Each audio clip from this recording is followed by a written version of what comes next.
welcome to the Morning Brief. It's the second edition for the week, and I'm Jeffrey Uzonga right here with... I just threw the energy. Everybody's just looking at me like... Everybody was trying to catch That was deliberate. Everybody was looking at me like, what did he eat this morning? Okay. Good question. I drank water. Yeah. And I did smoothie. Which is important, right? Wow, absolutely. So we need to actually tell you about Jeffrey's diet. Maybe we'll do that. We'll have a whole show about Jeffrey's diet. But welcome. We're live for you here in Lagos, Nigeria's commercial capital. I'm Kayode Okikiolu. Yes, indeed. That's the energy we intend to give you this morning. Amid so much, reason to be sad, in faith, there's enough reason, there's enough light for you to be happy. And there's enough shadows also for the doubting Thomases. But choose to, believe and choose to be happy. Good morning and welcome to the Morning Brief. I am Bukola Kuka. Guys, the month is getting close to being over. 27 days, right? Yeah. 27 days. So and I always like to do this because of Coyote sometimes, because he has a way of just keeping tab. I don't know whether it's because of salaries or he just likes the end of the month. Added one extra day. So I think we know whose guilt is 26 days. So Jeffrey added 27. 26 days. 27, 28. Okay, 30 days. Okay, I'm calculating. You know what I'm doing, right? Now we know those who are waiting for salaries. They are the two gentlemen. So how are you looking forward to the end of the month? What's up? So I have a very interesting It's the end of the quarter. That's why I'm asking that question. Yes. So I have a very interesting theory. I mean, I love the fact that we get to, celebrate or acknowledge the milestones.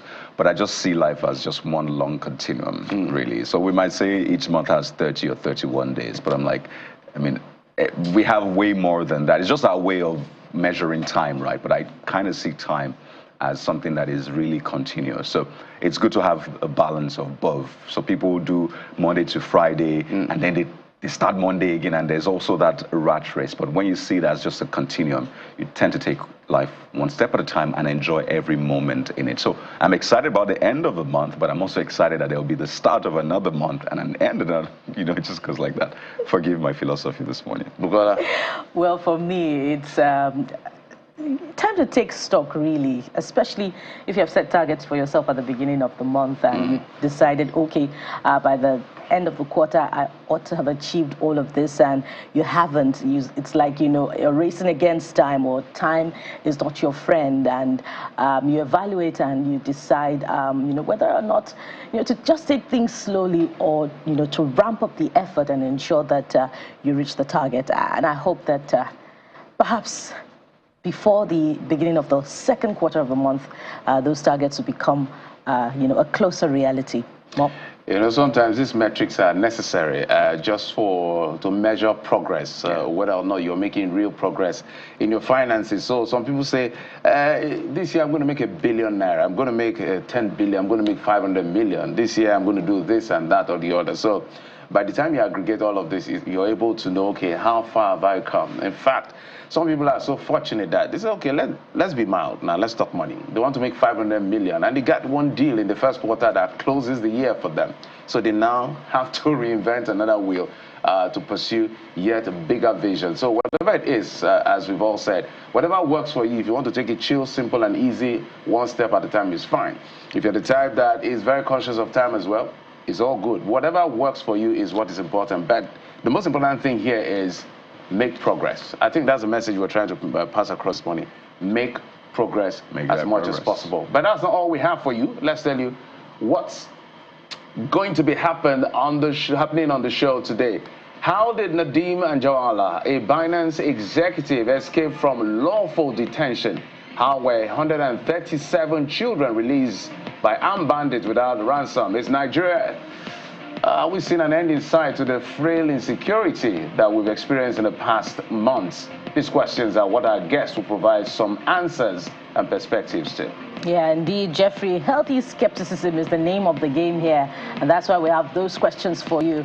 Besides that, at 44, Bassirou Diomaye Faye is set to lead the nation of Senegal as its president. How did the political newcomer rally dissatisfied youthful position to get the top job, beating the incumbent's preferences?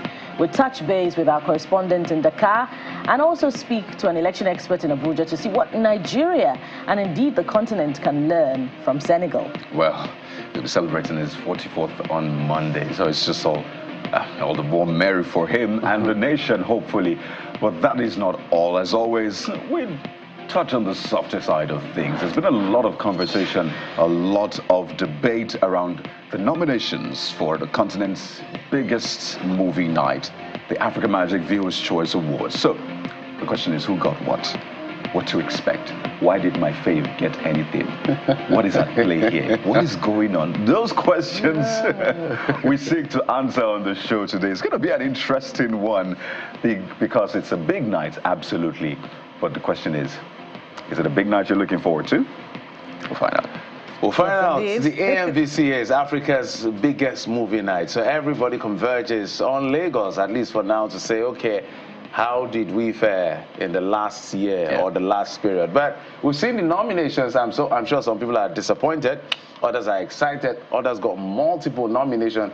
But multiple nomination doesn't mean you're going to win anything. You could be nominated as many times as possible. But congratulations to all the nominees and those who were not nominated. Remember, it's called the Africa Magic Viewers' Choice Award. So a lot of the people, the viewers, they are involved in deciding who goes home with what. But you know the one everybody's looking at?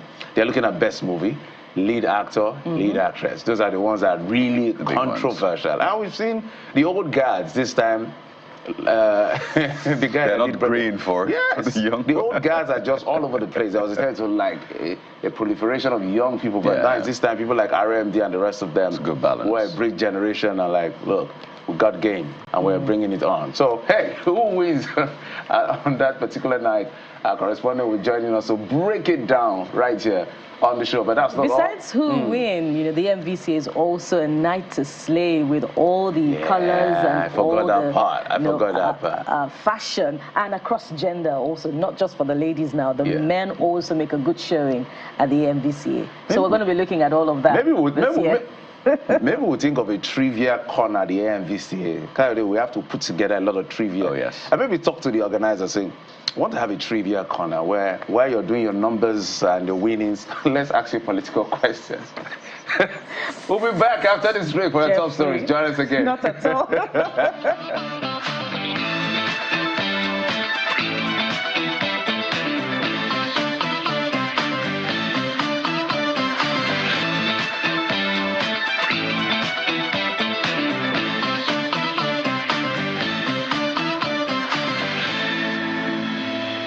On the brief this morning, one of Binance's detained executives, Nadeem Anjarwalla, is on the run after escaping lawful custody.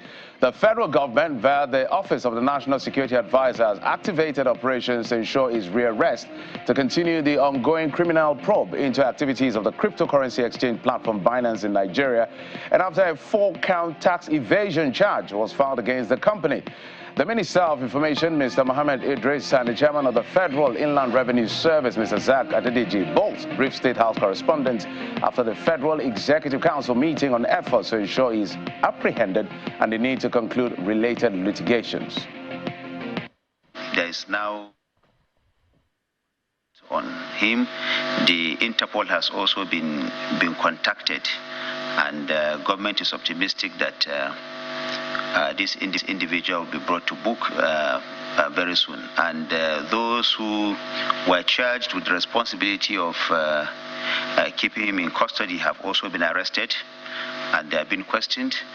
And as more information as regards that is available, it will be made available to Nigerians. For us in revenue, it doesn't matter because we are dealing with company, not individual.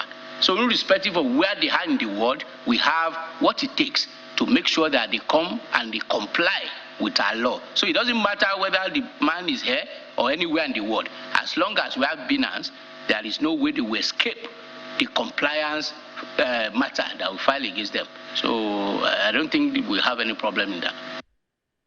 Away from that, they are now in safe space to continue what's left of nothing short of a traumatic experience.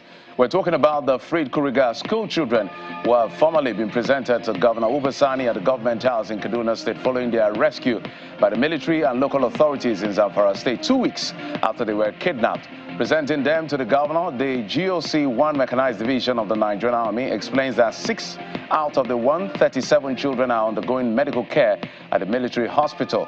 Governor Sani says he's happy over the return of the children and cautions against politicizing security in Kaduna State, assuring that security of lives and property of the citizens remains a priority of his administration. We should not politicize the issue of insecurity in Nigeria. And that is the reason why we are very discreet in the way we approach this issue, and today we are successful.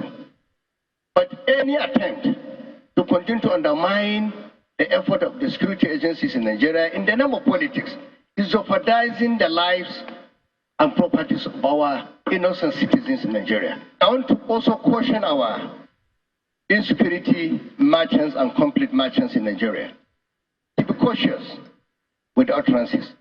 Since the return of my children in the last 2 days or yesterday evening when I was able to visit them, a lot of people have been spending a lot of time coming with permutations on how these children were released, what happened. For us in Kaduna, what is more important is the safe returns of our children. We're happy they're here with us. Excited to see them back and safe. Meanwhile, it appears the federal government stood by its position of not paying ransom as it insists that no money change hands for the abducted Kuriga children in Kaduna State. The Minister of Information, Mohammed Malaki, said the victims secured their freedom through the concerted efforts of security agencies in the country. On comments made by Islamic scholar Sheikh Abubakar Gumi over the activities of bandits in the country, the minister said government is open for constructive advice that will assist in tackling the challenges of security or insecurity as it may be in the country. President Bola Ahmed Tinubu is determined to end this cycle of payment of ransom to kidnappers. Government believes that this continues to encourage these kidnappers, these criminal elements to perpetrate this act within the Nigerian nation. The security agencies are also upping their game and evolving new strategies of getting at these criminal elements and ensuring that our children or anybody who is kidnapped for that matter is taken out in safety. Government will not stop at anything to get any kind of information that it requires to solve our problems. The security agencies are up and doing. Shegumi or any other individual for that matter is not above the law. If he has suggestions that are constructive enough for the security agencies to take, they will take. But if they think that he is also making some statements that appear to be reckless, he will also be reprimanded. There is nobody that is above the law in this regard. And I'm aware, let me put it here, and I'm aware that he has been also a guest of the security agencies to answer questions. When you make remarks, especially remarks that border on our national security, it is incumbent on the security agencies to dig further into that, and they are doing just that. Well, the issues of Binance and insecurity were not the only subject for deliberations at the Federal Executive Council meeting, as it also approved the construction of 28 roads and bridges across the country. It's worth about 1.2 trillion naira. The Minister of Works, Mr. Dave Umahi, said this shortly after a FEC meeting presided over by President Bola Tinubu. He said the projects were approved by the government, having gone through the Bureau of Public Procurement and certificate of no objection secured, amongst other issues that were discussed. The establishment of Renew Hope Infrastructure Fund as the catalyst to actually drive our infrastructure agenda. So this innovative fund consolidates existing resources to drive economic growth and connectivity across sectors like transport, agriculture, aviation, and education and other social. The other 28 projects totaling 1.267 trillion, they were all approved by FEC, having gone through the BPP, and we got certificates of no objection. The establishment of Renew. Let's move on now. The number of persons who died following a stampede during An alms-giving program in Bauchi State capital has risen to 7, and they're all females. Spokesperson of the Bauchi State Police Command, Mr. Ahmed Wakili, says 6 of the victims were pronounced dead at the Abubakar Tafawa Balewa University Teaching Hospital, while 1 person died at home. Some of the relatives of the victims who either died or are still receiving medical attention spoke to Channels Television.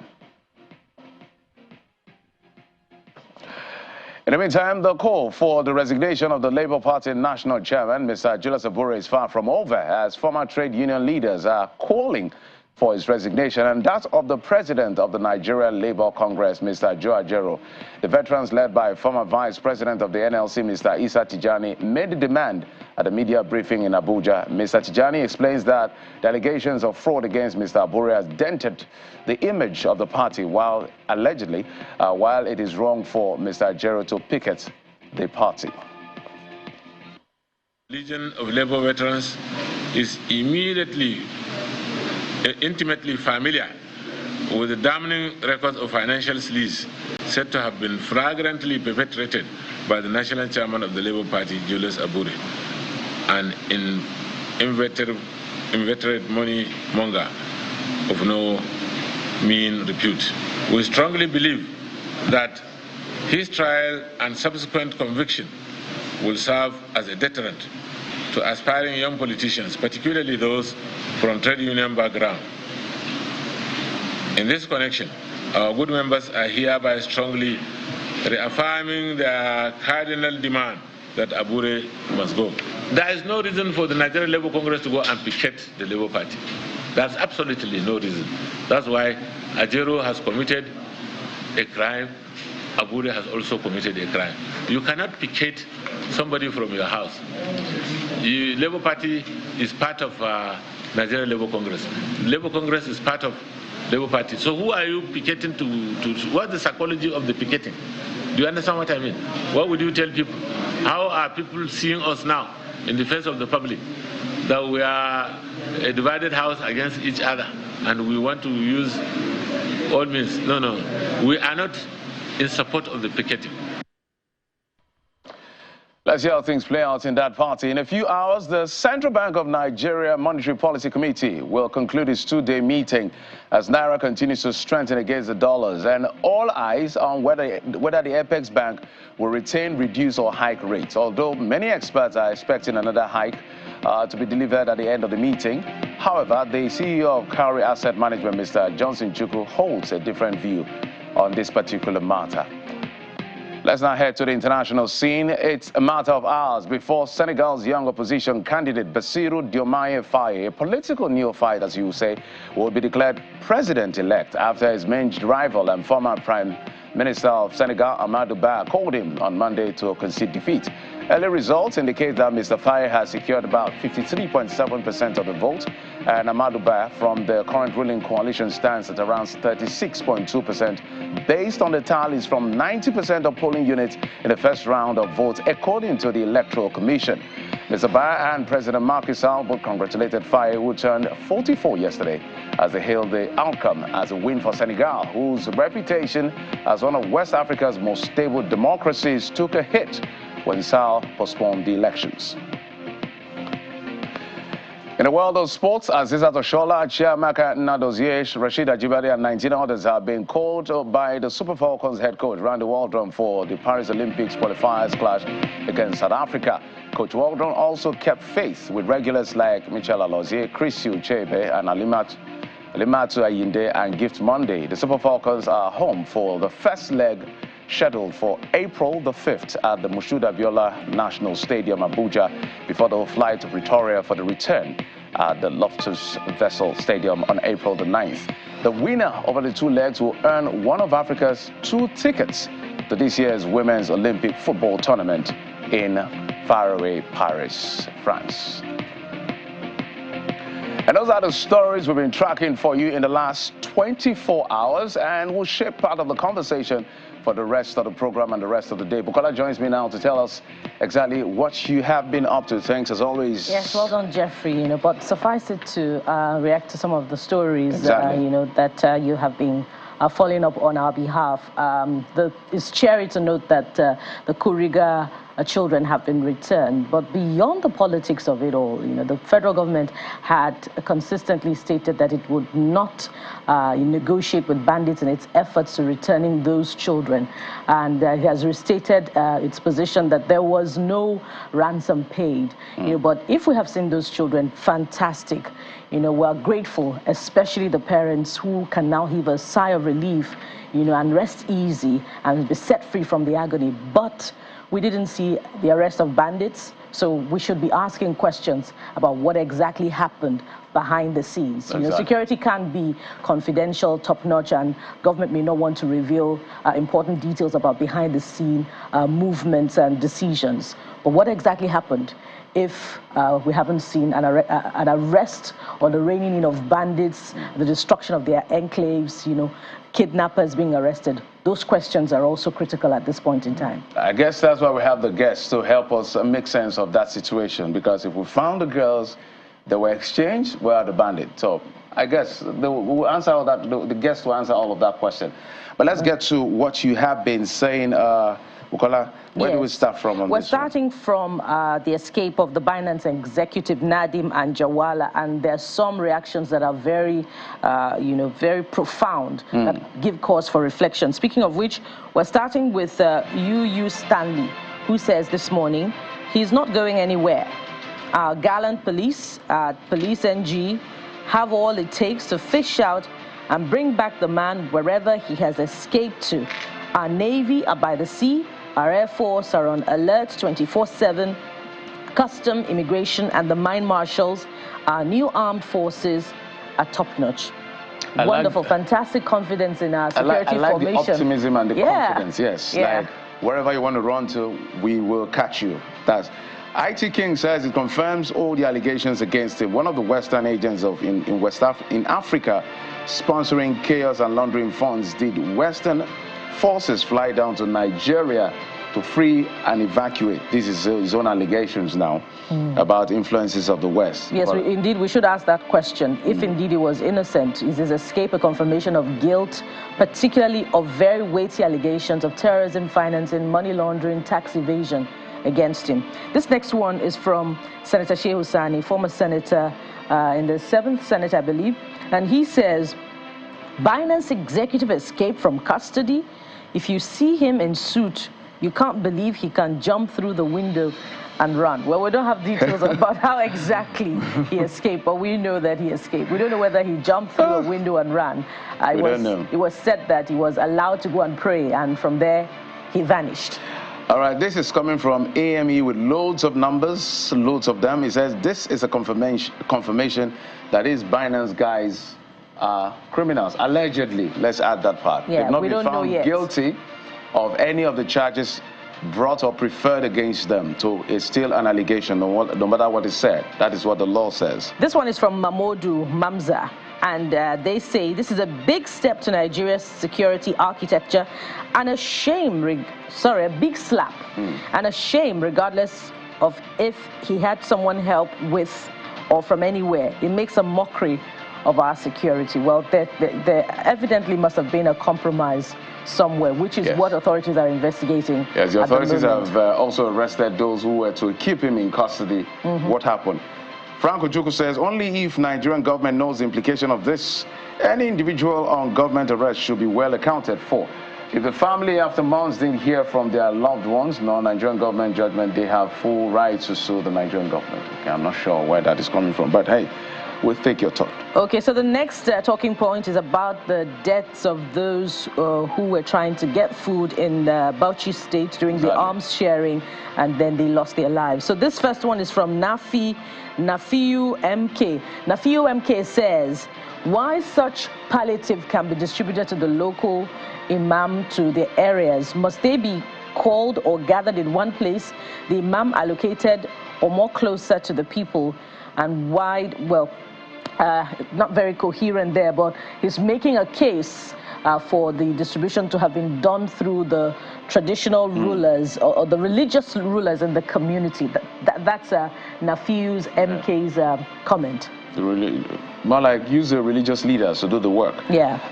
Kusan says, may their souls rest in peace. This was a result of hunger. survival of the fittest, I guess we wanted to say. Yeah, and this next one is from Judex Luxury Apartments, and they say, look how hunger has deprived people of dignity as well as their lives. Sad indeed. Even more so because we're beginning to record more deaths from arms share in Lagos, Nasarawa, and now Bauchi. And something has to be done to stop people from dying while they're trying to stay alive. It doesn't work. So the government and those involved, we know sometimes the people can, act in a certain way, but we can't keep losing people carelessly. That's what we're saying. St. V says people are now dying more from stampede than hunger itself. It's not as if Nigeria is at war. All right. This one is from Rabiu Garba MMR, and he says, to be honest, state governors should be careful on how to share foodstuffs. There's nothing valuable than human life. It's not easy to lose someone during such non-viable stampede. Food isn't worth that. We should alter the sharing plan to be house by house if it's necessary. Then all right. Let's move on. Issue of trust. Yes. But let's move on. Let's move on now to the federal government filing tax evasion charges against Binance. Yet Binance against twice now on the rundown. But we can go to CBN. Maybe let's move to CBN since we've talked Binance. That CBN sells forex to the BDCs at 1,251 to the dollar. And DI Said says this is a welcome development. The problem is the BDC is going to abide by these regulations. Okay. Well, the authorities are monitoring. Yeah, that's a good question. We hope that there's enforcement to ensure that they sell at the cap that the regulatory authority provides. This next one is from Omologo, and he says, anything that will make dollar value depreciate to the naira is a welcome development. There you have it. What CBN has done is known as market signaling, as they believe naira is currently undervalued. All right, so we're seeing the naira strengthening, and we hope it continues to get that energy to get back below the 1,000 naira mark, and then we'll begin to celebrate. But the progress we're seeing is as good as we expect it to be. It's our country. We should be excited. Even those of you who have your assets in dollars, maybe watch out what will happen. But let's see how this plays out. We're happy whenever progress is being made. We celebrate the authorities who are making this happen as much as possible. Keep the energy, keep it working. But we will take a quick break. When we come back, our first conversation will be assessing Nigeria's security situation. We've seen the children being released, the Binance man escaping from lawful custody, plus the issue of bandits and kidnappings and all of that. All that gamut, we'll discuss it after this break. Join us again.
Security is still an issue in the country, but we're excited that the Kuriga children have been released. But let's not forget, we still have the women in Borno as well as others in Sokoto and parts that have not been reported. We also had the story on the top stories that we discussed today that the Binance executive has escaped. All of this forms what makes our security architecture, which is what we'll be talking about in this very first segment of the program. We've been joined from our Abuja studio by a retired principal staff officer of the Department of State Services and Security and Intelligence experts, Mr. Dr. Sheyi Adetayo. Dr. Adetayo, thank you so much for coming on the program. Good morning. So I'm smiling now because when you get some stories, it's just funny, but you're the expert. Maybe you can provide perspective. How did Najim and Jawala escape lawful custody? What could have happened from your perspective? Well, number one, to start with, it's a big embarrassment, and this is one escape too many, and it is one that we should not allow to happen again. We are yet to get the full brief of what happened, but it is not something that is difficult for me to conclude. Knowing fully well that Binance is a very rich organization, and it should be about the richest in the world, not minding, Jeff Bezos or, all the Forbes list, because this is an organization that, the world find it difficult to even track what they are earning, and they are having issues across the globe. So I can comfortably say that this should be the biggest organization in terms of what they rake in. Nigeria alone, $25 billion just in 1 year. So you can imagine, I don't think Amazon has been able to make 1% of that in Nigeria. So it is very easy for such an organization to sponsor an extraction operation. To me, I feel that this is purely an extraction operation, carefully planned and sponsored, using intelligence asset domiciled in Nigeria, probably operated by a contract organization or probably a foreign government intelligence assets to remove the guy. Some of the information available clearly shows that this guy wouldn't have found it so easy to get a passport and also be able to move through our airport without being detected. In fact, I have it in authority that he actually bought the ticket that he flew with right there at the Nnamdi Azikiwe International Airport. On that same day, the ticket was bought. And for him to have been able to make such smooth movement, somebody must have planned it. Some group of people will have, worked out the details to ensure that the guy will easily pass through Nnamdi Azikiwe International Airport using the same name undetected, which means that they must have checked that he was not on watch list. They must have checked with the immigration to ensure that that passport will fly through, that the immigration have not watch listed him. They must have also be sure that with the current status of his passport, the airline that will be easier for him to use out of Nigeria, which is Middle East. And there's something about Middle East airline. Based on my experience, a lot of things used to go through that airline, because Middle East airline is, I think it's a Lebanese airline, because majority of the Lebanese used to fly through that airline. And there are a lot of things that goes on in the airport that, you can just imagine using that airline. So for the choice of the airline, the choice of going through the airport and not through other means, and the way at which he was able to move out of from the mosque easily, a vehicle probably waiting to pick him up. This is a well-planned extraction operation, and a company like Binance is the least that they can actually sponsor and get it on. So this is a very big embarrassment to us as a nation. Now, from your analysis, it sounds too well coordinated, But in addition to that, if you consider the weight of the charges against him, he's been investigated for terrorism, financing, money laundering, tax evasion, which is the latest. Why do you think he was not placed on the watch list, considering the weight of these allegations? Is it a slip on the part of the investigating authorities, or is it this collusion theory that you have put forward? Is it the result of this collusion theory?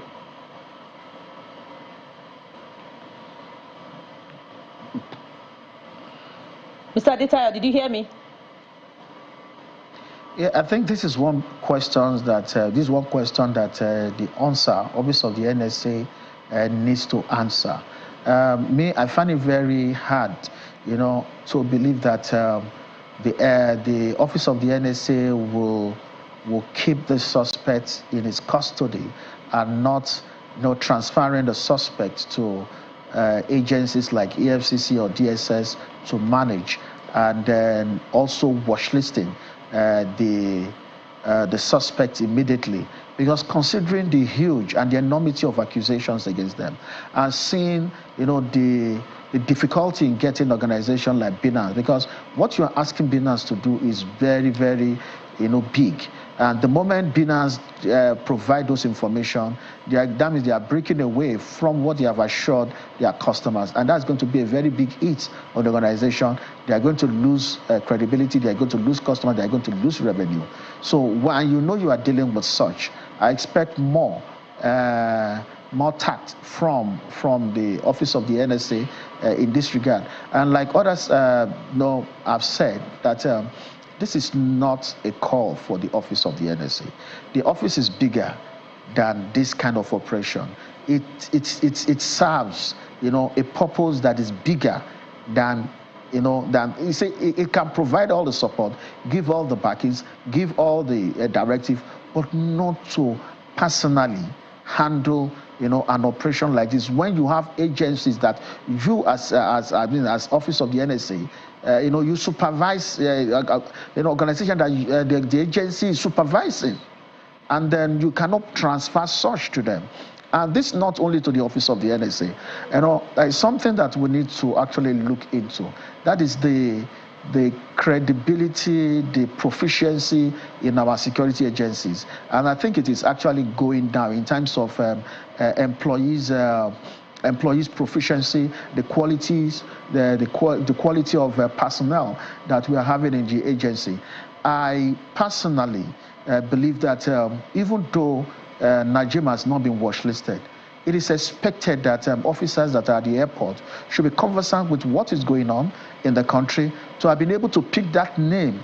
You see, this is not rocket science, and I'm not saying something that I've not done before. Some years ago, government have listed some people as people that are having questions to answer, and I was on duty when one of those people, was to fly through the airport using private jet, and I saw the name, and I know by my training, moment government is having issue with this person, and this among the people government is having issues with, I intercepted the passport. I called my boss.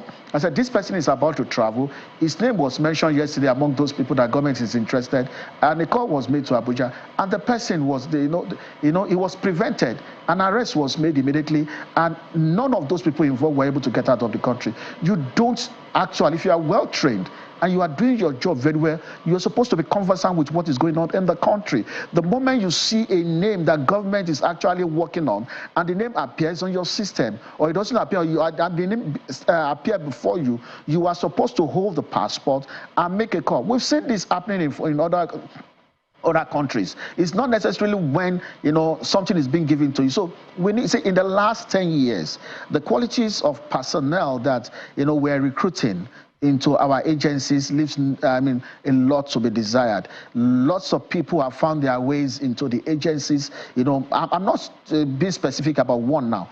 All the agencies, lots of people coming from politicians that even the politicians don't even know, but they force this head of agencies to take them. Lots of found criminals, finding their ways into these agencies, those that are having, criminal backgrounds and the rest, those that are into scam and the rest.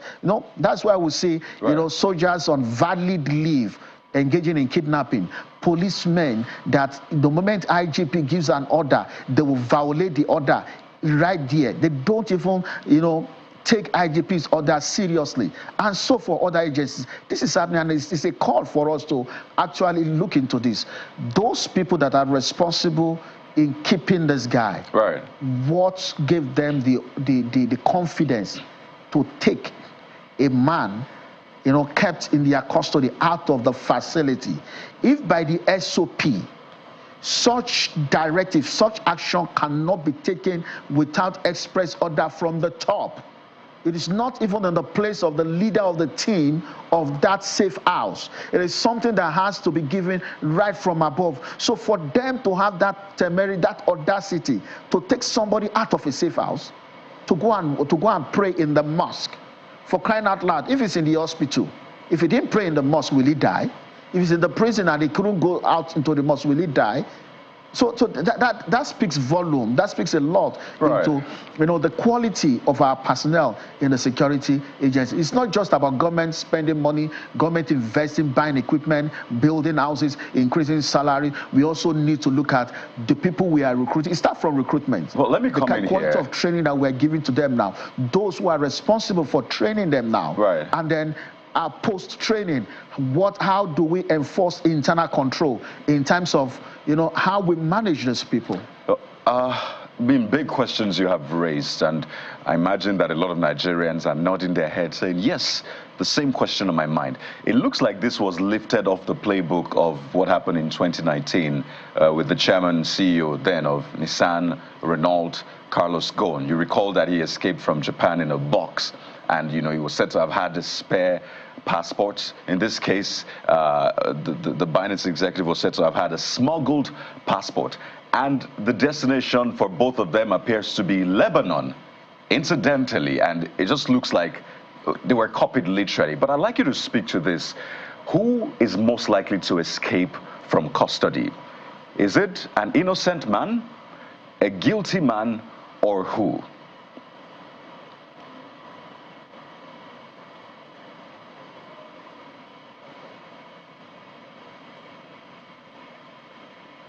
No one should be able to escape custody of a diligent security agency. And let me tell you, with the quality of personnel that we're having, even I can comfortably organize an extraction with the quality of the people that we're seeing. See, two things will easily give Nigerian security agencies out. Number one, money. Number two, religion. You can easily exploit their greed for money, and you can also exploit their religious tendency. I don't know what to call it, for religion. You see, and those two played. And I can tell you how easily this could have been done. It's not about telling them, oh, I want to give you money to help this man get out. All I need to do is to tell them, you know what, I'm going to arrange, or I'm giving you this money to ensure that you help me to take good care of this man. We don't want him to be badly treated. Just make sure that he's fairly treated, and that looks so harmless. But an IO, an intelligence officer, will know that will go a long way in, first of all, buying their hand. And the moment you're able to induce them for giving a soft landing for the inmate or the suspect, then from there you can now start be able to control them. From there, I can easily tell them and say, you know what, please, this suspect has a covenant, with God. Every year there's a special prayer he needs to. Please, moment you have been able to induce them the first time, they will listen to you. You are in control. And I can easily say that must have been the way, they were able to convince these guys and get them to take him to the mosque, unknown to them that there is an extraction arrangement already in place to take the guy out of the mosque. Well, Dr. Adetayo, move the guy out question of the specifically, country. And government didn't even reach out to the airport until 1 hour after the aircraft left Nigeria. You can see how bad and how carefully managed that extraction was done. Let me just reiterate my question. It is this: from your experience, who is most likely to want to escape from custody? Is it someone who is guilty of the offense being leveled against him, or in this case the organization? Is it someone who is innocent, or who exactly is most likely to escape?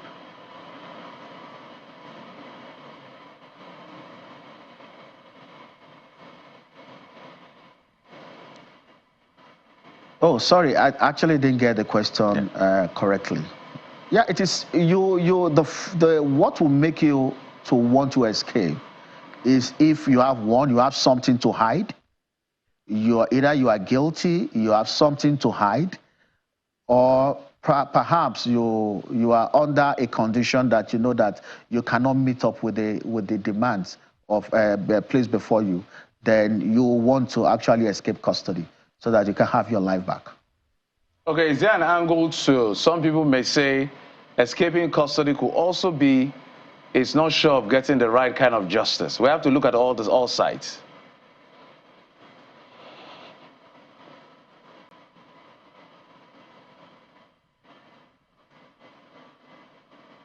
Did you get my question?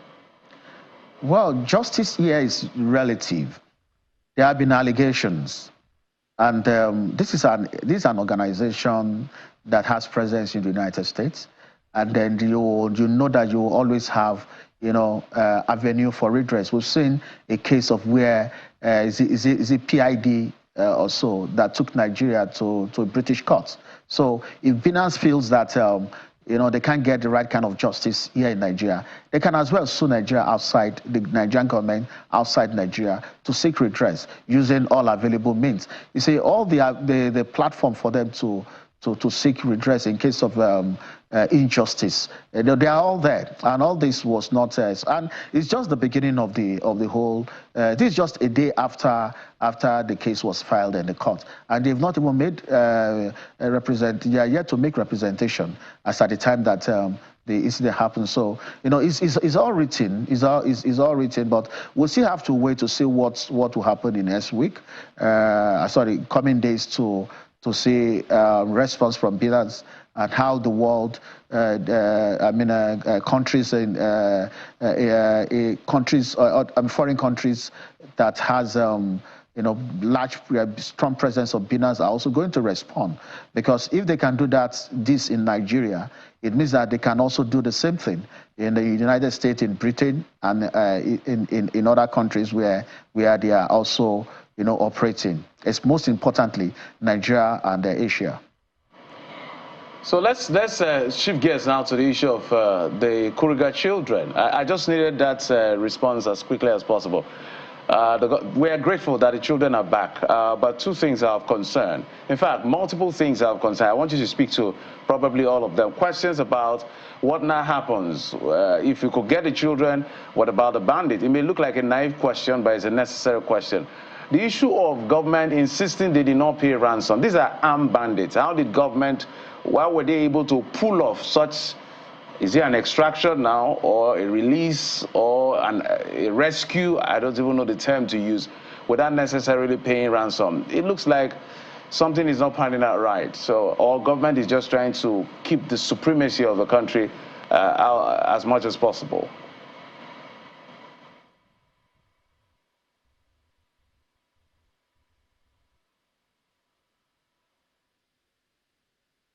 Well, I think I'm going to start from the Mr. President. Mr. President's position that his government is not going to pay ransom, which I feel that it is the right step. It's about establishing the tone, and the tone to be abided by all levels of government, in ensuring that we all have alliance or common understanding as to how issues like this will be addressed. However, whatever must have happened in this Kuriga, release of the girls, which is a good development. However, the questions around whether ransom was paid or not, still leaves so much to be explained. Ordinarily, one will expect that, it is not possible for all the children to be released unharmed. No pictures of militant being killed, weapon, their camp decimated, and before these girls were released, then definitely this speaks volume, and it shows that a lot of back channel engagement was involved. The back channel engagement was money involved is another question. Was other form of negotiations involved? But honestly speaking, with what I've seen, with government even having enough time to sew clothes for the mission, the government was actually expecting their return, and that's the reason why they could actually must have been able to get those clothes ready. So there must have been some level of back channel engagement around the release of these girls, and it is not something new. But I know that very soon, in no distant future, we'll get to hear more about what actually transpired behind the scene. And this will also speak volume to, the background to the kidnapping. Who these people, who are they really? Are they the traditional bandits, or these are bandits that came about as a result of the last election, or some, unfulfilled promises, like the cases that we've had in the past in Zamfara and the rest, that decide to use this kidnapping to negotiate or renegotiate, earlier agreements. It could be, it could not, but one thing is obvious: there must have been a back channel, engagement behind the release of these girls. Maybe money was paid, maybe no money, ransom was paid, but there must have been. This is not as a result of military kinetic operation at all. This does not, I stand to be corrected. This will not involve, harmed, engagement with the bandits to secure the release of these numbers, of school children, without anyone left behind, without casualty. Speaking of which, if there had been evidence to show that there was kinetic operation involved resulting in the arrest of bandits or in the destruction of their enclaves, I imagine that the armed forces would be only too willing to beat its chest and show off its activity in that regard, but there is none.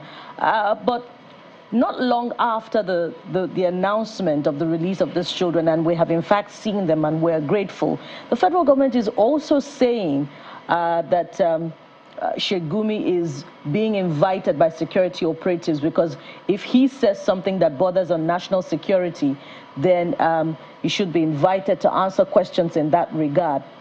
What are your thoughts on this invitation, set against the backdrop of comments that he had earlier made, that he would be willing to negotiate on behalf of the federal government with the bandits? And how should this be treated? Because we have seen him very active in this space in the last couple of years.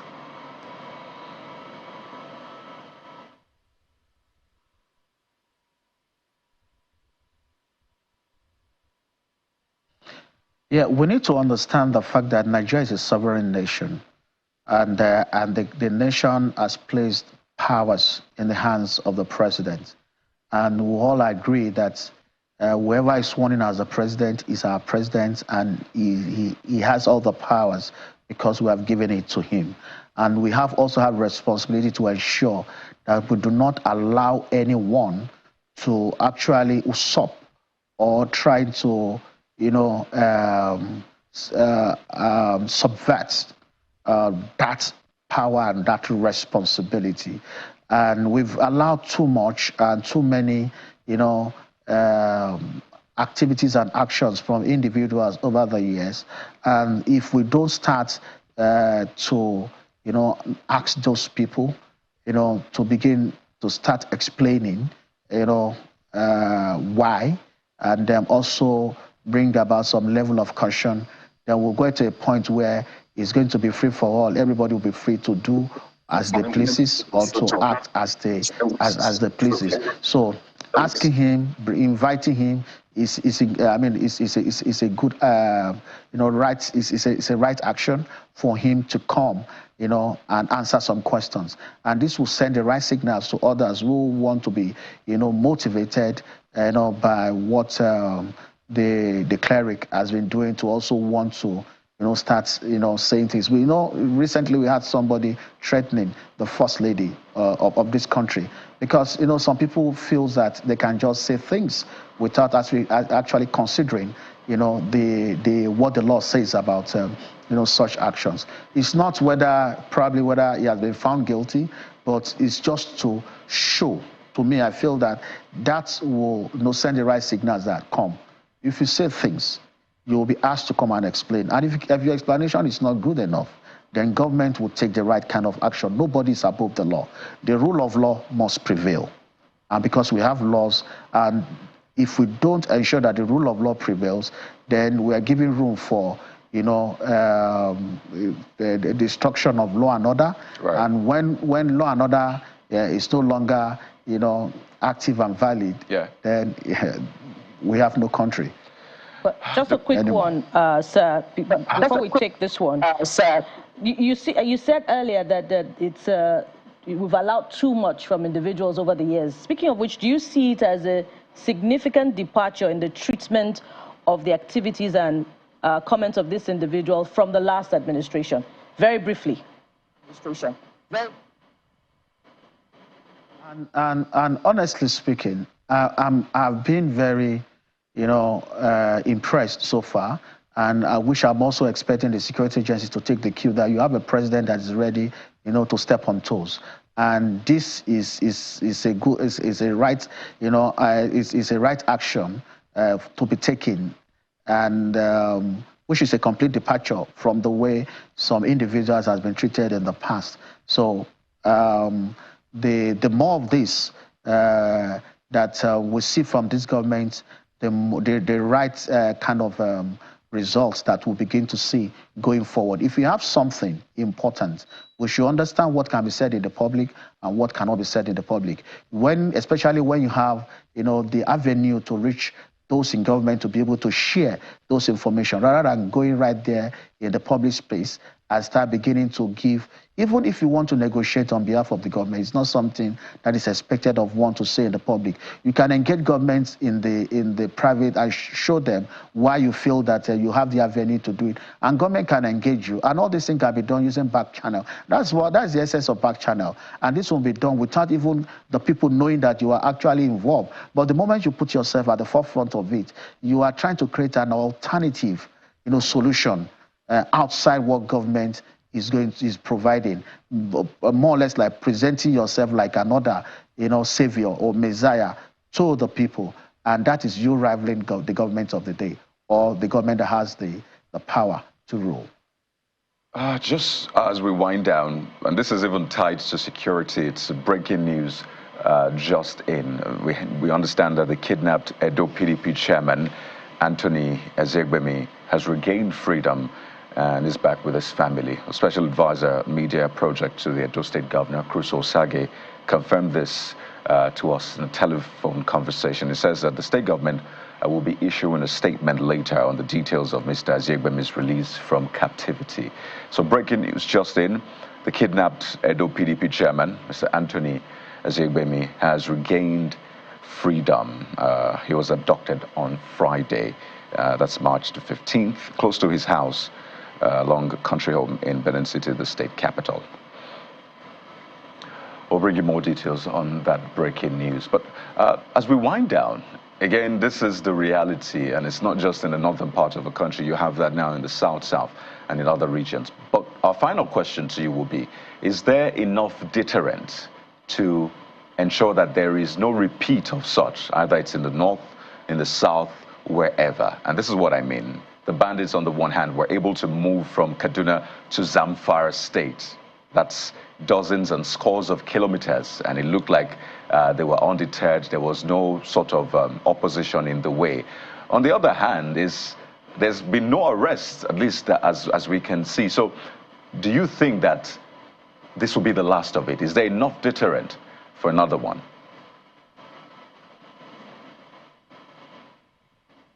This is not, I don't think this is going to be the last. I believe we're still going to have more of this. There's nothing on ground as we speak right now that can prevent this. You cannot wall all the schools. Even walling the schools will not prevent armed group like that from breaking their way in and taking school children. There are schools in the villages, in communities close to the forest. You can't close all those schools because you don't want children to be kidnapped.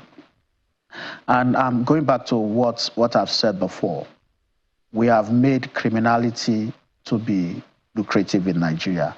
nobody is being punished for what. And we need to look at our criminal justice system. There are three components of it: law enforcement, the prosecution, which is the court, and the prison. You see, we've done so much on law enforcement. We'll still continue to do. Prisons a little bit, but our court system is neither dead nor living. You know, our court system is not breathing, and it's not dead at the same time. We need to actually look into the situations where people are being arrested with guns for kidnapping, and in the last 3 years, those who have been arrested in the last 3 years, we have not carried out one successful prosecution of single one.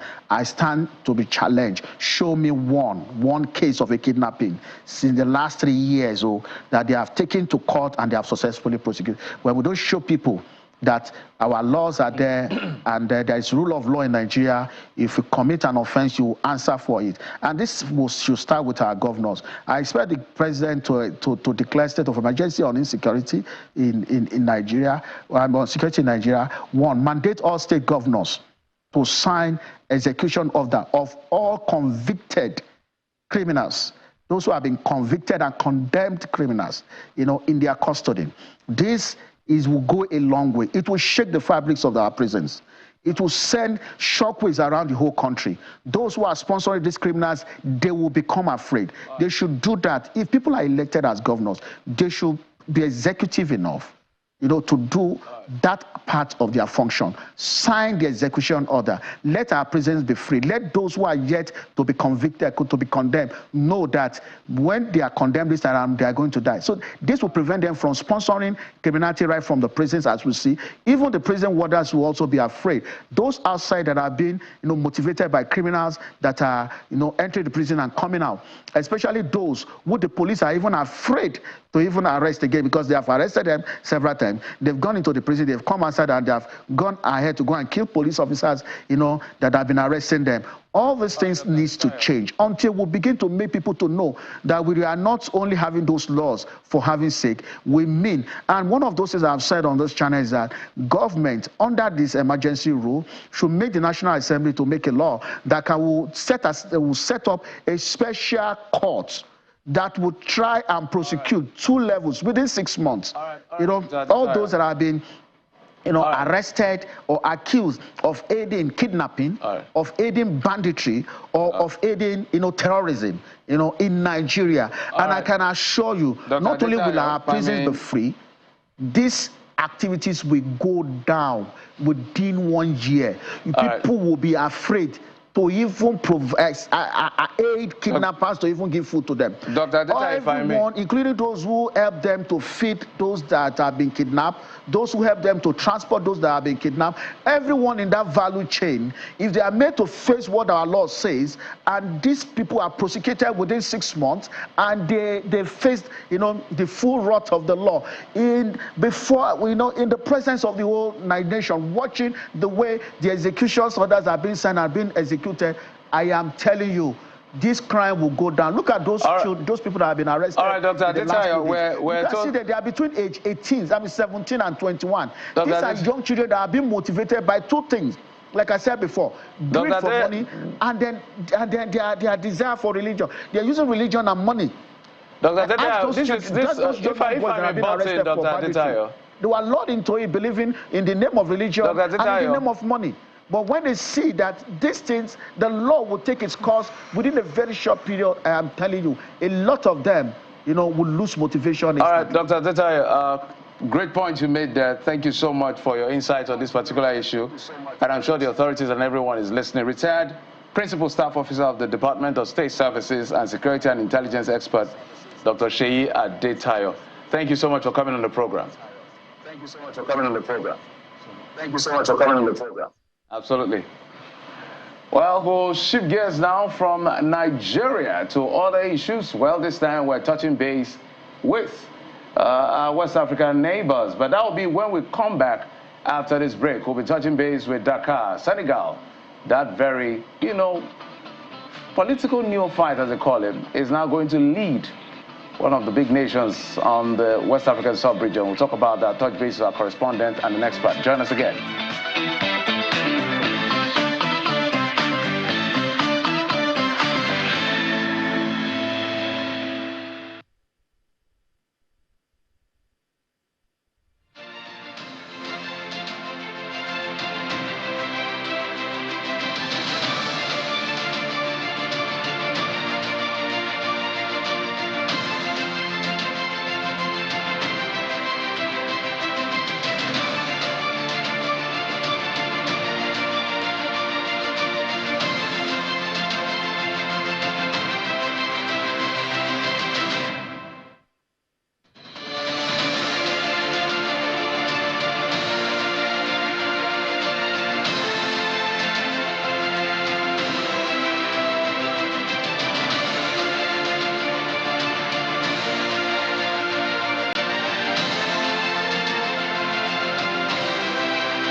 Welcome back. We shift gears now to Faroe. Is it that far? Okay, this West African sub-region, Dakar, Senegal. Our correspondent Kela Megwa joins us. Kela, you've been monitoring what's going on. It's like a new dawn in the horizon. Bring us up to speed as a result being called. What exactly is happening where you are?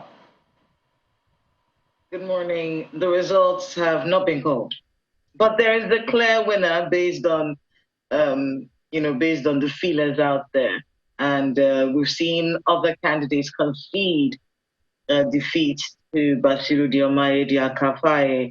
And it's one of those situations where an outsider is coming into politics, and listening to many young people in the country and of course outside the country as well, there's a sense that they want a new, they want someone who's not a part of the system.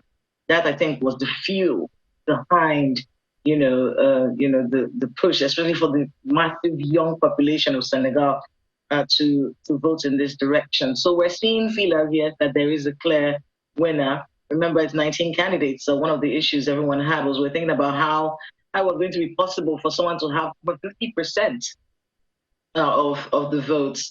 We've seen that 19 people were vying for the same office, and we just had 7.3 million registered voters, both home and abroad. We saw earlier, diaspora voting is allowed here. So it was one of those situations where we thought, there was going to be some kind of runoff because, to get a clear winner with everyone contesting for that office. But apparently, with everything that's happening, we're supposed to hear from the Constitutional Council. That's the body that will announce the winner of the election. So we're supposed to hear from them at least by the end of today. Hopefully, everyone is watching to see if that happens. But yeah, jubilation. Even from Sunday night, young people on the streets excited, celebrating the victory of Basiru Faye, and watching all of that unfold. At first, Amadou Ba, who's the preferred candidate, sort of like the successor of President Macky Sall, had said celebrations were premature. But with time, he decided to concede. So he called Mr. Faye yesterday and conceded, to him, basically congratulating him for winning that election. So it's pretty much a done deal. But of course, the official body has to announce before any formal statement can be made on that. Now, Kayla, resting on the supposition that even with 19 candidates, nothing is about to change and the Electoral Commission will be announcing a result. Tell us, from what you have observed, how widespread is the jubilation in Kenya? And that's a way of also asking, in Senegal. And that's a way of also asking what it's like in the camp of the ruling party. Very interesting. The ruling party has been in power for quite a while. And like I said earlier, this is a vote for the outsider. Mr. Faye is a tax collector, and he is the preferred candidate of the opposition. So basically, the opposition, the PANTEF, I think that's what it's called, the PASTEF party, led by Usman Soko. Mr. Soko was jailed for various allegations, and that actually caused an uprising a few years ago in the country. And then Mr. Faye, used to work with him, and he was actually the former Secretary General of the party and also the co-founder of the now dissolved PASTEF party. So he also had to go to jail. He was also arrested for several allegations, including defaming the government, defaming a government institution. So he was also in jail initially. In fact, he was released just 14 days to the election. So there has been an uprising already in the country as a result of these arrests. A few weeks to the election, the government decided to release over 700 political prisoners. And 2 weeks to the election, Mr. Faye was released from jail as well. So he had less time to campaign than the other, the other people who were vying for the top job in the country. But of course, with everything that has happened, remember that these elections were postponed at some point, were cancelled at all. And that affected the legacy really of outgoing president now Macky Sall. And that basically was an uprising from the young people of the country, wanting something different. Mr. Faye is coming on a different note. He wants to change the currency. He also wants to involve a lot of English speaking, because here they speak a lot of Wolof and French. He wants to be able to, he's a Pan-Africanist. In fact, I was looking at something about his history. He's actually one of those left-wing cheerleader types, you know, for Pan-Africanism, like the historian Sheikh Anta Diop. That's his hero. You know, that's someone that he looks up to. So he's coming, you know, with an idea to strengthen political and judicial independence, creating jobs, which is a big issue here in Senegal. And of course, as a Plan B candidate, he has a massive monkey on his shoulder, and he has his job cut out for him from day one. You know, uniting this country, bringing them back to that stable democracy. Remember, Senegal is the only country in West Africa, at least the only country in West Africa, that has never had a coup, never had a military coup. So it's considered one of the strongest democracies in the region. That reputation took a beating with outgoing President Macky Sall trying to extend his stay in office. Right. But releasing those prisoners and the elections holding, these are all good things that have happened in recent times. And, you know, we'll be watching to see if Mr. Faye will be able to resolve all the issues that are on ground. Absolutely. Kayla, interesting one, but let's just end on this note. A lot of people want to know, is there an exact time when the result will be called? I mean, on the other side, how are you exploring the culture in Senegal? What has been your high point, really? Everyone keeps talking about this rice. No, thank you. I think I'll go Nigeria for now. Thank you very much. Hope they don't cancel me for doing that. But you know, so the culture and the place is a very creative space. Crime and criminality here is basically petty crime. You know, so they don't have kidnappings and banditry and things like that, but petty crime. You know, and that comes from a massive youth population that is unemployed. You know, so it's a very cultural place, mostly Muslim. It's a Muslim country in many ways, although on Palm Sunday, I did see them distributing palms in front of the Catholic Church near the ECOWAS Secretariat. But, you know, massive Muslim country, family values, very traditional people, lots of coffee everywhere. You know, it's a very, I mean, it's 18 million people. 18 million people, and most of them very trusting. At least that's one of the things I noticed, very trusting in their attitude to things. People leaving money on the counter and, you know, expecting you to still be standing there when they come back. Very different, you know, but very, very loving group of people. Kayla, if you do not want their jollof, you evidently are falling in love with other aspects of Senegal. And if we left you, you just keep going on and on. But we'll come back to you as soon as there is anything in the offing about the results being announced. Will that be today, by the way? Kayla, will the results come in today? We're hopeful. All right. Hope that it should be announced today, yes. All right, our correspondent there, Kayla Megwa, reporting on Senegal's just concluded presidential election. And we'll be back with Kayla later on.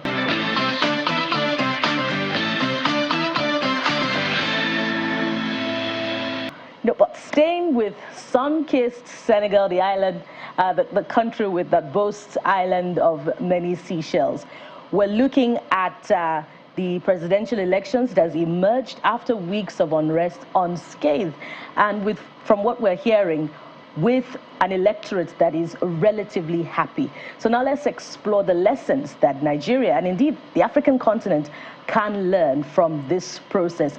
As we have joining us the Executive Director of Yaga Africa, Mr. Samson Itodo, who joins us from our Abuja studio. Thank you for joining us on the Morning Brief, Mr. Itodo. Thank you very much. Good morning. Yes, it's good to have you.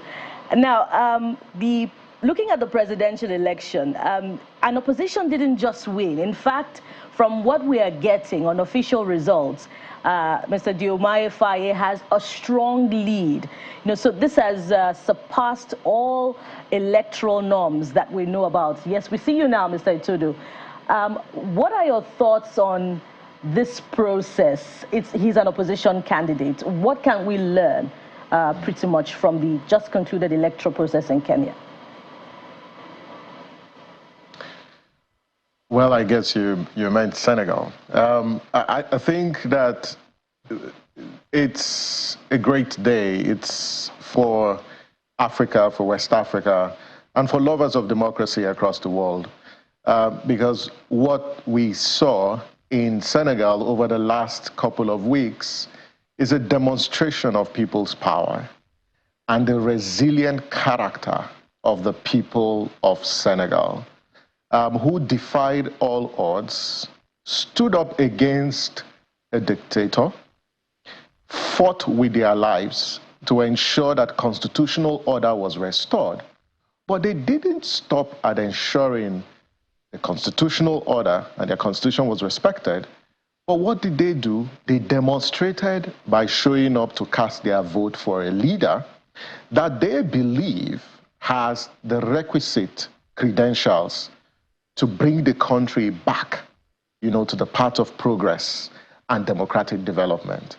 I think that we should continue to celebrate Senegal because it's reclaimed its leadership position as a bastion and a leader of democracy. And so Senegal today has now reclaimed, its identity as the poster child of democracy, not just in West Africa, but across Africa. There are lots of lessons to learn. And when we think about the outcome of this election, it's important to go back to the pre-election environment and what brought us to this point.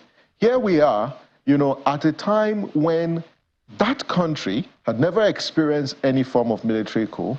However, the neighboring Francophone countries were under military rule as a result of unconstitutional changes of government. And so the current president attempted to extend his tenure, but the people spoke out.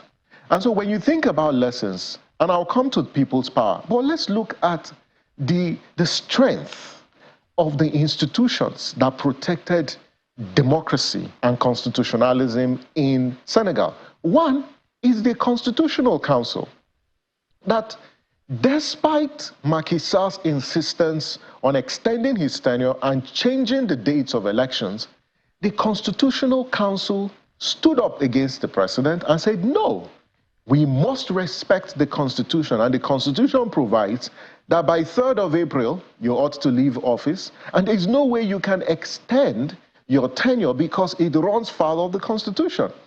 And so we are learning a lesson about judicial integrity, about judicial independence, that it took the Constitutional Council to call and put the president in check. And so for judiciary institutions across Africa, there's a great lesson to learn that you don't need to pander to the whims and caprices of the incumbents. The role of the judiciary is to limit the excesses of the other arms of government and not pander, to the intimidation, the incursion or the interference, by the executive. The second lesson to learn from, Senegal is a strong leadership lesson for the leaders on the continent. That you cannot take the people for granted when they vest their trust in you. Because what Macky Sall did was to take the people of Senegal for granted and wanted to perpetuate himself in office. And so our leaders need to learn that when your term has come to an end, please leave, because you're not the only leader who can solve the problems that people grapple with.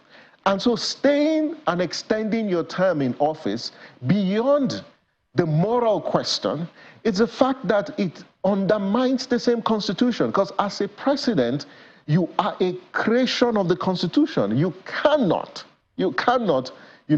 use your powers to undermine the same Constitution that created you. So this Mugabeism that we often see, in public leadership, where political leaders don't want to leave office, and this is a big lesson for them, but also a legacy lesson. Macky Sall, prior to this misdemeanor, was touted, as a strong democratic leader. He led, Senegal through several reforms that were celebrated, across the world. Is it cutting down the cost of governance, reverting to unicameral legislature? He had all the rhetoric, of a credible democratic leader. But now his term and his tenure is going to end with this, attempt, an unsuccessful attempt to extend his tenure in office. So when you think about Macky Sall's legacy, everything we're going to refer to is his attempt to subvert the constitution of Senegal. And so for leaders who are currently in office, don't think you are above the law. You cannot be above the law in a constitutional democracy. And so learn lessons, from Macky Sall's ignoble end. The third lesson is about people's power. And one of the things we celebrate about Senegal is the resilience of the people of Senegal. They said enough is enough. Some of them lost their life due to repression from security agencies. But today we jubilate because the people of Senegal have demonstrated that they are sovereign, and their power was demonstrated prior to this election. We're talking about this election today because people went to the streets to protest, because religious leaders stood with the people to call out the excesses of the executive. And so we need to learn that we cannot give up even when things have gone south. We cannot give up when the state uses its instrumentality of force to clamp down on citizens. We cannot lose faith and lose hope when security agencies are clamping down on the rights of people. That democracy is about engagement, is about asking questions, is about exercising your power, whether on the streets or in boardrooms or in meeting rooms. That the people of Senegal have taught us as a people that we have power in a democracy. We just need to use that power and use it consistently. All right, Mr. Toto, we're going to find out whether the ballot papers had the faces of the candidate. You're going to respond to that because we're seeing some pictures of that election. But whilst you're trying to prepare for that answer, you mentioned the fact that this very sad commentary of African leaders being notorious for starting as heroes and ending up as villain.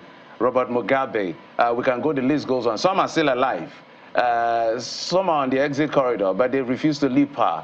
Macky Sall almost did that for himself and all of that. So what played out in Senegal? Is it the people punishing Macky Sall and his, whatever he stands for, or Faye had a better proposition for the people? What really played out? I think what happened in Senegal was the people seeking for alternatives, was the people seeking for improvement in their social conditions. They had lost trust and faith in Macky Sall because the country is experiencing economic depression. You can see the level of unemployment is on a high increase. You have a situation where over 40% of the population, are grappling with economic inequality. And so for them, they were looking for an alternative. And they saw an alternative in Sonko and Faye. And so they thought that the best way to do this is to remove a non-performing party through the ballots and not through arms and not through violence. And I think it's one of the biggest lessons that change can come through the ballot, that the most sustainable change, political or social change, is through active citizenship, is through effective and consistent organizing, that taking to violence and arms will not in any way solve or address the problems, the leadership problems that we face. And did they, as a people of Senegal, send a strong message to the political class of Senegal? Absolutely yes. Through this election and prior to the election, the people sent a message that if democracy is government of the people, by the people, and for the people, then the people have the power to determine the course of their destiny. And what they did was to rise to the occasion, instrumentalize their power to get the change that they want and the change that they deserve. But I also hope that, knowing the people of Senegal, they're not going to sit back because they've elected Faye into office. They're going to have to hold him to account for the project which was touted as his own economic and political agenda to restructure Senegal and bring Senegal back to the path of economic progress, but also, you know, his agenda of Pan-Africanism. And I think that, give it to Faye, he's got the work cut out for him. However, it's going to take the consistent vigilance of the people to keep him in check and ensures that he fulfills the promise that he has made to the people. Because knowing the people of Senegal, if he fails to deliver, they are also going to give him the same treatment that they have just given Macky Sall and Amadou Ba. You know, it's just phenomenal to see the, you know, the months leading up to this election, from going to prison, coming out barely days ago, now almost president-elect. Looks like going to prison is part of the prerequisites now. I've seen that with Olusegun Obasanjo and the rest. But speak to the process, and I think Jeffrey was making reference to what the ballot looked like. We saw images of the candidates on the ballots, tiny ballots like that. So maybe that also helped in this whole process. Is another case entirely. If that is something we'll be taking on, is another question entirely, but they will always say the population is different, the funding is different. But I'd like you to speak to that. Is that also responsible for perhaps the outcome we've seen, how it is easier to identify the candidates and cast your ballot? Cast your ballot? Well, Kayode, you can't rule that out. And you know that for us at the IGA Africa, we've been speaking about the need to review our ballot papers and to have the images of candidates and the logos of political parties. When we went to Liberia for elections, that's also one of the lessons. So if you look across Africa, there are electoral commissions that adopt this format for ballot papers where the images of the candidates and their logo of their political parties is on the ballot paper. Because what it does, it improves the quality of choices that people make. So if you look at things like invalid ballots, it will be reduced, you know, drastically if you adopt this format. I don't think that we should adopt, you know, the structure where each candidate has its own ballot papers. Senegal has got, its population cannot be compared to Nigeria. So Senegal can afford, you know, to print this number of ballot papers for the 7 million people who are registered. But Nigeria has 93 million registered voters. And in cases where you have 18 political parties, it means if you have, in a particular ward, if you have 2,000 registered voters, it then means you have to print, you know, actually more than 2,000 ballot papers, because each candidate has his own ballot papers. Yes, it improves the quality, it reduces invalid vote. However, for a context like Nigeria, you cannot adopt that strategy. However, you can change the format of our ballot papers. And we've advocated for this and still advocating for this, that for Nigeria's ballot paper, we can review the format, have the logo of the party, but also the image of the candidate. In some countries, they have both the image of the substantive candidate and their running mates on the ballot papers. But I think if you look at the cost for Nigeria, given our population, given the logistics implications for adopting that kind of approach, it is best for Nigeria to adopt a ballot paper that has the logos of the political parties and the candidates of the political parties. That way, it will reduce invalid votes. It would also improve the quality of voting choices that people make at the polling unit. I need to sneak this in. I know a lot of people are celebrating this as a win for not too young to rule, even though some people say, well, 44 is not exactly a youth anymore. The jury is out there. But speak to us about this. Is youthful, or does being youthful necessarily mean you are useful to governance, or you would perform better than the others we have seen? Is that a valid argument? Is that a valid argument? No, I think it's a victory. It's a victory for young Africans. Young Africans, those in Senegal, you know, came out to cast their votes for a young person who they believe understands their language. Age is not a guarantee for performance, But I tell you, in a continent where the average or the median age is 19, and you have a large chunk of our population dominated by young people, but politically are a minority, it's such a misnomer. You cannot have septuagenarians who should be resting and playing with their grandkids, struggling to govern or rule the people, as the case may be. I think Faye comes with a lot of energy. Given the kind of challenges that our nations face, you need leaders who are energetic, who have fresh ideas. You need leaders who are innovative, in public office.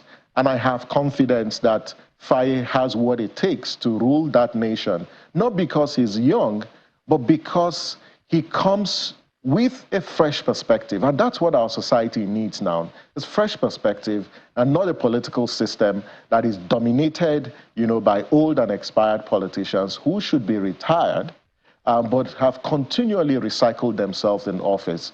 And I think that other countries should learn from what the Senegal youth have done, that they have made a bold statement that they believe in youth leadership. And they are not going to rest because he is young, but they are also going to hold him to account. So Nigeria and other countries should learn, trust young people with leadership role. Nigeria, in the legislature, we're seeing more young people, but we need to go beyond that as we march towards subsequent elections.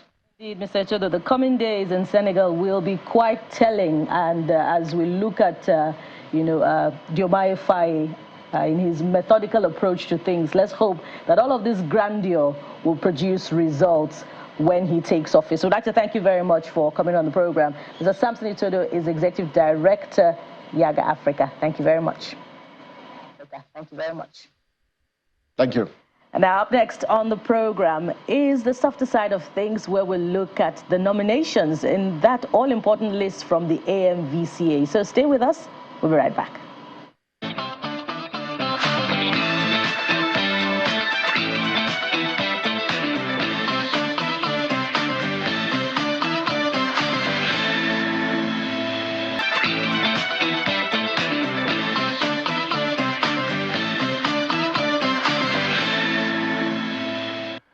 Oh yes, major talking points. It's not just an entertainment scene, but across board, online, offline, the AMVCA nominations. We love our movies, don't we? Absolutely. We have joining us on the show this morning someone who will walk us through all of those nominations, the high points, low points, controversies, and the rest. Elder Abidemi Dairo joins me on the show this morning. You actually said I said that. Well, Abidemi Dairo is our entertainment correspondent.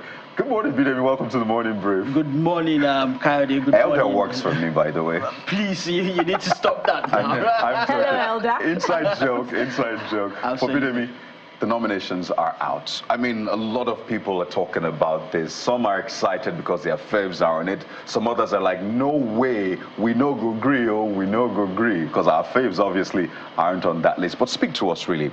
What do you make of the nominations? So I think first off, it's as expected. It shows that it's another confirmation that Nollywood, as far as filmmaking is concerned, on the Black continent, Nollywood holds all the 4 aces. Seeing how even major categories, general categories, is Nollywood all the way, sweeping even in some of the, as a matter of fact, the best movie, the biggest prize of the night, is all Nollywood, all nominations, then Nollywood, and it has not always been like that. So it shows how Nollywood has grown. Initially, see about 8-10 years back, you see Nollywood doing well in the acting categories, but the technical categories, you see other countries like South Africa coming in and sound, cinematography, lighting. You see, but it shows that Nollywood has grown, and as a Nigerian, you should be proud of the industry. To see how we are dominating Africa in terms of filmmaking. At some point, I was going to ask, will there be another edition for the other African countries? But I mean, when you look down, you see other nominations, movies from other countries. But good to see that. And I'm glad that it won't be like the Grammys. Since all Nigerians were nominated in that movie, at least it will come to Nigeria.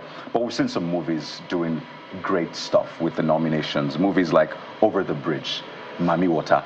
for those who stream movies, for those who are used to going to either the streaming platforms or box office, you'll probably be wondering, Mami Water, Over the Bridge. I have not seen that movie or those movies. So, Bidemi, how comes Over the Bridge, Mami Water, they stand out with 11 and 10 nominations, respectively, but we've not seen those movies? 12 and 11. 12 and 11, rather, yeah. Yes. So, these movies have been released limitedly outside. In Nigeria and in Africa, I don't think they've been released. So some movie makers prefer to take their movies across festivals first. So, for instance, I know that Mami Water has screened at the Sundance International Film Festival, which is one of the big 5 film festivals. I know that Over the Bridge has screened at in the UK. So they've had limited releases here and there. But I'm more surprised, especially for Mami Water, with the level of nomination it has gotten. The reviews have been awesome across all of these festivals. It's even Nigeria's own nomination for the Oscar award. So I'm not surprised at all with its performance in the nomination. And you know, it's a typical arty movie, your typical arty movie, you know, shot in black and white. It's a typical African story. It tells the story of how Africans relate with nature and some of our beliefs and all of that. So yeah, I think and I'm rooting for it. I think it's going to take one of either best director or best movie, overall best movie. So since it's in that category, so it's a bit almost controversial to the lay person. The award is called Africa Magic Viewers' Choice Awards. How did a film that the viewers haven't seen that much make that level of nomination in terms of category of nomination? Do you understand my question? Yes, absolutely. So the AMVCA is 10 this year. When it started, it was a public voting affair, but it's morphed recently into the jury. They have a special jury that determines nominations for some categories, and some categories are still thrown up for viewers voting. So in terms of how Mami Water that has not been released in say for public viewing gets nominated in that category, it's because it's been entered for the awards, been entered into the awards, and it happens. It's not just an AMVCA thing. It's not just an AMVCA thing. So yeah, it's one of those things. No, because I'm comparing it to look at the Grammys, the 4 Artist of the Year, Record of the Year, Song of the Year, all those big categories. At least we should hear those records. Not necessarily that we vote for those records. We should see those movies, even if we're not voting. I know it has morphed into beyond voting, but at least we need to see what the technical decisions have been made. Let it not look like an exclusive preserve. So this looks like a bit of a blight in decision making, if you ask me. Yes, it's difficult to argue with that point, honestly, but as it stands, it is what it is. It is what it is, so yeah. I just wanted to say that maybe the jury also view us anyway, so in terms of viewers' choice, it could also suffice, absolutely. Well, there are more surprises as far as the nominations are concerned. Bidemi, I don't know if you're following the commentary. As Kayode had said, some are saying we no go grill. For instance, movies like Breath of Life that got fantastic reviews, when it began streaming earlier in the year. Movies like Amefuna, they're saying, oh, why didn't Amefuna make best movie category? Why didn't the actor in Breath of Life make best actor in that category? What are your thoughts on it? What are the elements really that inform the decision of the jury in arriving at these nominations? So yeah, speaking about Breath of Life, Wale Ojo made the best actor category, exactly. And if you've seen that movie, you would see that Wale Ojo actually killed that role. He went from being a stone-hearted human being to modern-day Bishop Kuka. You understand, to the point where he essentially laid his life down for his protege. So you can't fault the nomination for him in that category. But like every awards, it's just limited slots for an area of a lot of people who have done excellently well. Everybody cannot fit into all of those categories. So yeah, and there's always going to be questions about, oh, why is this person not there? Why is my favorite not there? Why is this person not there? But overall, I think there's nobody on that best actors list that I don't think deserves to be there. So let's talk about diversity now. How much of the women brought their A game when we look at the nominations this time, by your assessment, in terms of all the big categories besides, best actor that are exclusive for gender? So you look at every other one that accommodates any gender. Let's talk about directors and producers.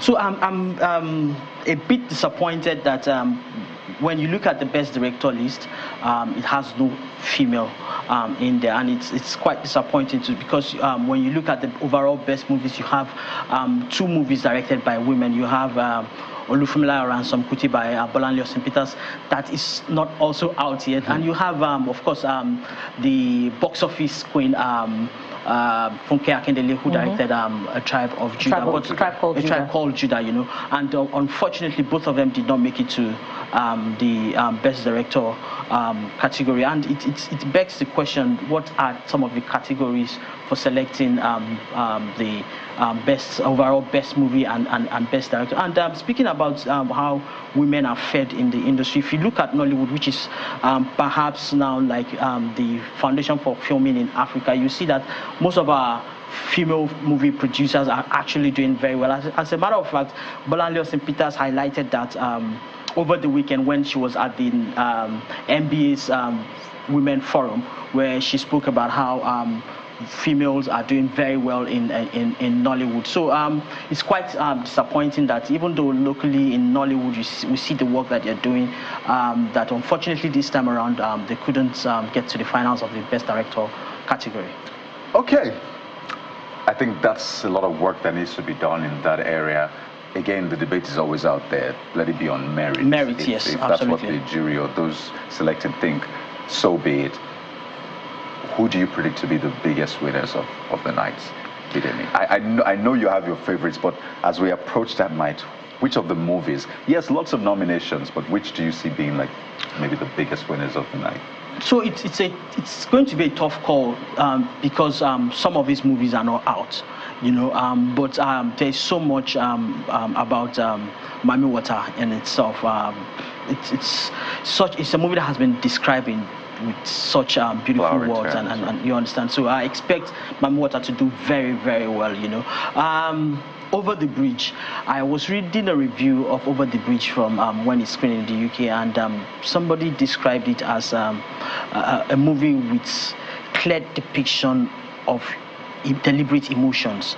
And for what filmmakers expect after creating these movies, to see how it could resonate with viewers and evoke emotions and all of that. So if it has that ability to get reviewers to put it on that pedestal, that I expect it also to do very well. And getting 12 nominations, as in leading the pack in terms of nomination, and knowing the caliber of people that are on that screening the judges on the screening panel, I know that it must be a very good movie. Now, you made an interesting observation at the start when you talked about how Nollywood has emerged, even in those categories that were unexpected, that used to be taken, by the other African countries. What are the things that Nollywood is doing differently this time, and how can it be sustained, such that this prominence in the technical areas is sustained? So I think the first thing is there's improved investment. I don't think it's enough, but I think there's improved investment. I think there's improved capacity, and there's when there's enough investment, there's ability to collaborate. So we're seeing a lot of Nigerian film producers going out to collaborate with people who have better capacity, people who have better experience, people who have done bigger projects. Like for instance, again, I keep going back to CG Obasi's Mami Water. CG Obasi's Mami Water is a product of 3 production companies, one from Nigeria, one from I think France, and another from the UK. So you could see how capacity, professionalism, and all of that is coming together to enhance one product. And same goes for some of the other filmmakers and other producers. So yes, there's improved capacity, there's improved funding. But do I think that the industry is exploiting all of the opportunities available with all of the noise that we're hearing about Nollywood, with all of the accolades and all of that? I think it's a straightforward no. when you look at what this industry is able to generate, we are a country of over 200 million people. Just recently, we got over $1 billion in the box office. A country of 200 million people, $1 billion. If you break it down mathematically and say, okay, with an average of 3,000 to 5,000 naira ticket price. No, I spent 7,000 to watch that movie. So, but if you look at it on the average, maybe you go to my one wife of and those. I, 14K, I remember very well. You understand, and it even makes it even. No, Jeffrey got 5-star treatment. Of course, and he deserves it.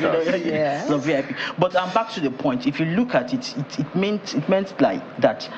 Perhaps the ticket sold is way less than 200,000 tickets.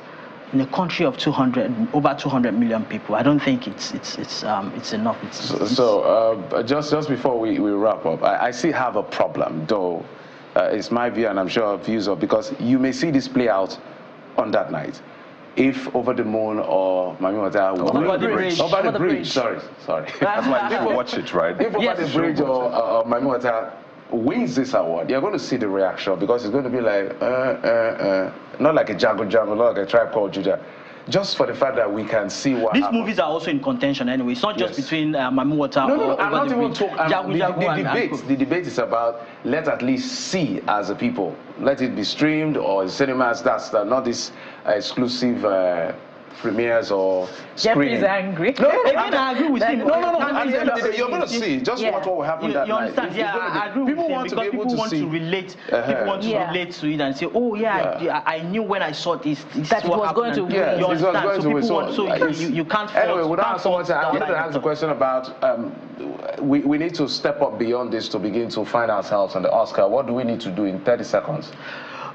The Oscars is an American award. While it's fine to get Europeans win the Oscars. Yes, they have categories. They have international categories, and of course we've pushed 3 movies. If 3 movies are up for nomination, they didn't eventually get nominated into the Oscars. Like Mami Wata in itself was nominated by the Nigerian Oscar Committee, you know. But I don't think it's a validation of our industry. All right, there you go. Just to put it on record that, you know, for best movie, there's A Tribe Called Judah, there's A Black Book, there's Breath of Life. Breath of Life. Right, there's Blood Vessel, which a lot of people would have seen as well. So just to put that on record. But I'll take out the elder.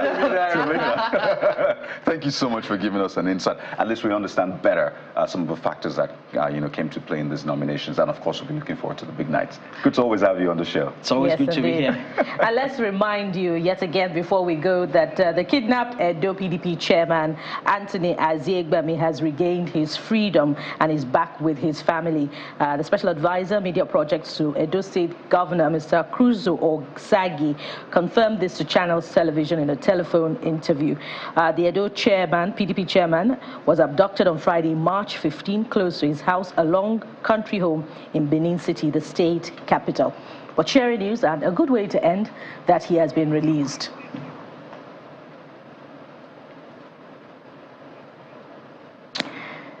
And what a day it's been, fulfilling for a journalist to be able to tell a number of good stories. And we hope to tell more good stories in the week ahead. Thank you so much for watching the program today. Join us again tomorrow. We will be back. I am Bukola Koka.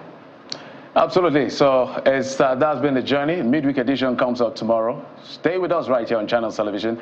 Of course, Sunrise Daily is up next. I'm Jeffrey Uzama. And I'm Kayode Kikulu. Even if you don't get nominated for awards, keep working at it, all right? That's what matters. Do your best. I'm Kayode Kikulu yet again. Goodbye.